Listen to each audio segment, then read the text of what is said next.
Hello guys, welcome back my channel. आप लोग कैसे हो? आई होप आप सब ठीक होंगे, स्वस्थ होंगे, अपने अपने घर में ज़बरदस्त होंगे। तो कल मैंने एक स्टोरी का पार्ट 1 डाला था, आप लोगों ने देखा होगा, और आज उसका पार्ट 2 डालने वाली हूँ। तो बने रहिए ब्लॉग में एंड तक।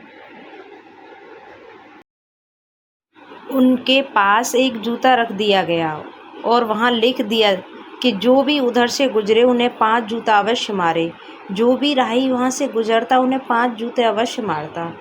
एक बार उस राज्य का एक तेल निकालने वाला तेली उस राह से गुजर रहा जहाँ पर राजा विक्रमादित्य घायल अवस्था में पड़े थे।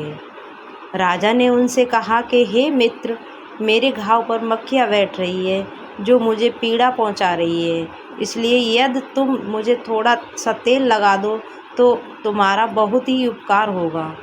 तेली हंसा और बोला, एक तो मैं तुम्हें जूते की सज़ा नहीं दे रहा हूँ और ऊपर से तुम मुझसे तेल की आशा करते हो। राजन ने उनसे प्रार्थना की। वह एक दयालु व्यक्ति था। उसने थोड़ा सा तेल उनके घाव पर लगा दिया। उस दिन जब वह तेल बेचने गया तो उसका तेल शाम तक बेचने के बाद भी उतना रह रहा। उसे बड़ा आश्चर्य हुआ कि आज ऐसा क्या कि मेरे घट का तेल चुक ही नहीं रहा है। उसकी समझ में आ गया कि यह सब उस घायल व्यक्ति के कारण हो रहा है। वह कोई देव आत्मा है। तेल बेचने वाला तेल जब घर पर पहुंचा तो बहुत ही प्रसन्न था। उसकी पत्नी ने प्रसन्नता का कारण पूछा। उसने सारी बात विस्तार से बता दी।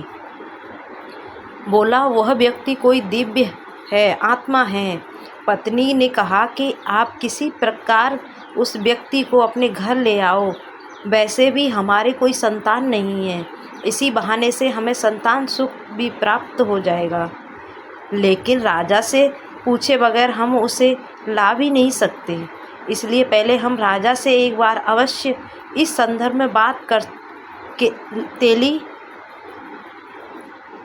ने अपनी पत्नी को समझाया।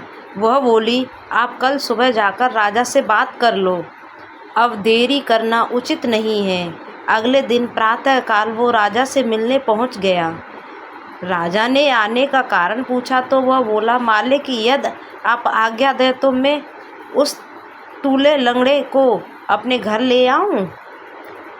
हमारे कोई संतान नहीं है, इसलिए हमारी इच्छा है कि हम उसको अपने साथ रखकर संतान सुख प्राप्त करें।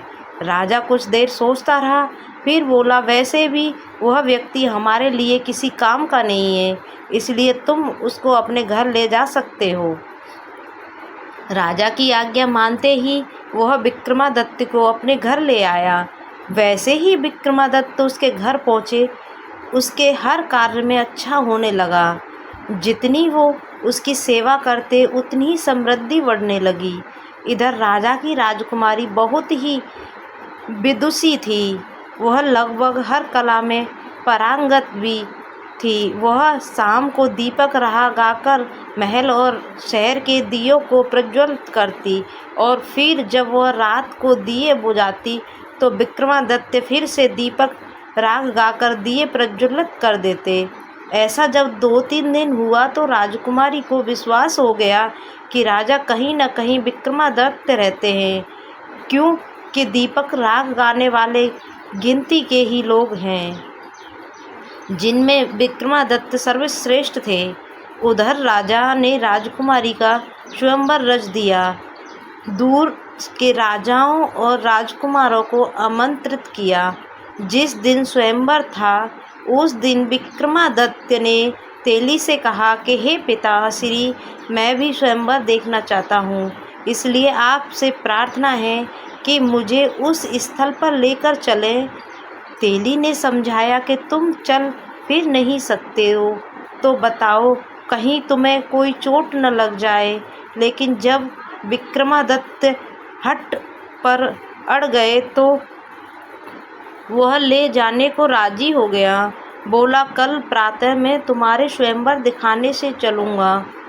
थोड़ी देर बाद राजा के यहाँ से यह संदेशा आ गया कि उन्हें 100 घोड़ा तेल सुबह तक चाहिए। तेली ने कहा, भाई, यह कैसे संभव हो सकता है? यह तो बहुत ज़्यादा है। वह बोला, मैं कुछ भी नहीं जानता। राजा के आदेश से आपको यह कार्य करना होगा, वरना आप सजा के लिए तैयार हो जाओ। तेली बहुत ज़्यादा तनाव में आ गया। यह तो असंभव कार्य था। वह बहुत दुखी था। तभी विक्रमादित्य ने पूछा कि पिताश्री, आप इतना चिंतित क्यों हैं? तेली ने अपनी चिंता का कारण बता दिया। विक्रमादित्य ने कहा कि आप उनसे 100 घट मंगवा लें और चिंता न करें, मुझ पर विश्वास करें। कल हम उन्हें 80 घट तेल अवश्य दे देंगे। विक्रमादित्य की शक्तियाँ का बहाना था। उसने राजा को कहकर 100 घट तेल के लिए मंगवा लिए। रात में विक्रमादित्य तेली से बोले कि आप दोनों आराम से सो जाएं, मैं रात में 100 घट तेल निकाल दूंगा।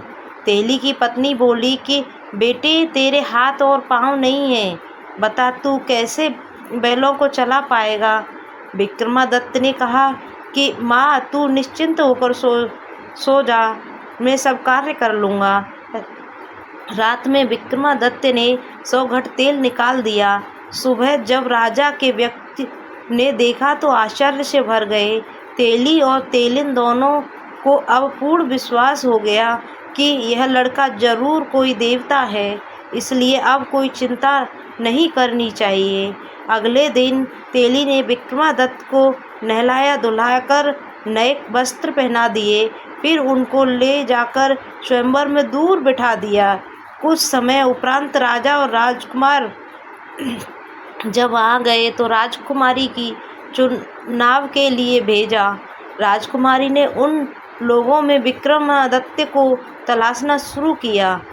उसे राजाओं में तो कोई भी ऐसा न दिखाई पड़ा जो विक्रमादित्य लगे। तभी उसकी निगाह दूर बैठे अपंग व्यक्ति पर गई। उसे उनमें बहुत तेज दिखाई पड़ा। उनका तेज देखकर वह समझ गई कि वही राजा विक्रमादित्य है। बस फिर क्या, वह माला लेकर उनकी ओर चल पड़ी। पास पहुंचकर माला उनके गले में डाल दी। वह उपस्थित राजा, राजकुमार और लोग आश्चर्यचकित हो गए कि आखिर राजकुमारी ऐसा क्यों किया। राजकुमारी के घर लोगों ने कहा कि लगता है राजकुमार की तबीयत सही नहीं है, इसलिए उनसे यह गलती हो गई। सबने राजकुमारी को पंखा किया, जल पिलाया और फिर माला लेकर भेजा, पर राजकुमारी फिर माला विक्रमादित्य के गले में डाल दी। उपस्थित जन समूह को लगा कि राजकुमारी का स्वास्थ्य राही नहीं है, इसलिए वह इस प्रकार का व्यवहार कर रही है। इतनी सुंदर राजकुमारी आखिर क्यों एक अपाहिज के गले में माला डाल रही है? आखिर में लोगों के सुझाव से राजकुमारी को दोबारा माला दी गई ताकि वह सही वर का चुनाव कर सके। पर इस बार भी राजकुमारी ने विक्रमादित्य के ही गले में माला डाली। राजकुमारी के इस व्यवहार से यहाँ आए राजा और राजकुमार क्रोधित हो राजकुमारी के पिता से बोले, आप की पुत्री को यदि एक अपाहिज से विवाह करना था तो हम सबको आपने निमंत्रण क्यों भेजा? राजा भी बहुत शर्मिंदा थे, पर क्या करते, सामाजिक रीतियों का पालन करना भी जरूरी था, इसलिए उन्होंने राजकुमारी का विवाह उस अपाहिज के साथ करवा दिया और राजमहल से विदा कर दिया। राजकुमारी राजा विक्रमादित्य के साथ उस तेली के यहाँ आकर रहने लगी। तेली और उसकी पत्नी इस बात से चिंतित थे कि राजकुमारी आखिर उनके साथ कैसे रहे। इस आगे की स्टोरी सुनने के लिए आपको पार्ट 3 देखना पड़ेगा और इसका पार्ट 3 मैं कल लेके आऊँगी आप लोगों को, तो अपना सपोर्ट और प्यार ऐसे ही बनाए रखना। और हाँ, अगर आपको ये स्टोरी अच्छी लगे तो लाइक, कमेंट और चैनल को सब्सक्राइब ज़रूर कर देना। मिलते हैं नेक्स्ट पार्ट में, तब तक के लिए बाय बाय।